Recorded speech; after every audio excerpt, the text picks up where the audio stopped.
Maleta backpack, luggage backpack, Eclado luggage backpack. Yun po yung brand po niya o yung pangalan ni seller, Eclado. Tama ba yung pronunciation ko? Kung mali, paki-correct nyo na lang ako.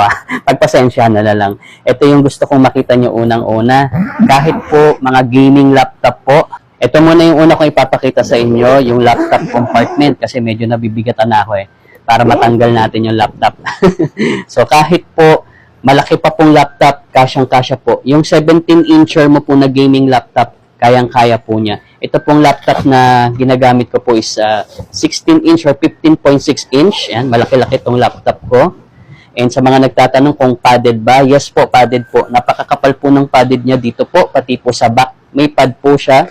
Meron pa pong tali na ganito po. O, diba? Kahit po 17-inch na gaming laptop mo, kasyang-kasya po dito sa ating Eclado luggage backpack. Ito na po tayo dito sa kabilang side.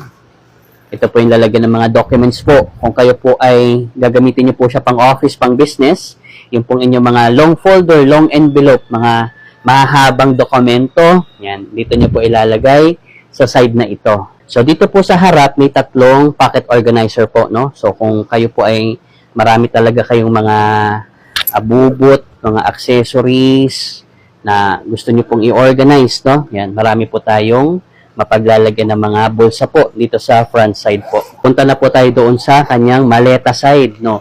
Kaya po siya tinawag na maleta backpack kasi tignan nyo, ayan, very spacious po siya, ang laki po niya. Diba? Sa likod pa lang, diba, ang laki na. So, ito yung harapan po niya. Oh, may belt po para kapag mga damit po yung dala natin. O, yung mga books, no? Mga books ng mga kids, kung gagamitin po siya pang school, ayan, may pangtali po, no? And then, dito naman po sa kabilang side, ayan. So, dito kasi iba-iba no? So, kung ako lang so siguro, kung sa palagay ko may gadgets ako na hindi pwedeng mabasa o malamigan, most likely dito ko ilalagay. O kaya po toiletries, yung mga shampoo, sabon, lalo na kung medyo basa-basa, no? Dito ko ilalagay. Pero karamihan kasi ang sinasabi, ilalagay mo daw po dito yung mga basang damit mo na pinaghubaran. Kaso parang hindi naman magkakasya no? Siguro kung underwear, no? Underwear medyas, kasya po siguro, no?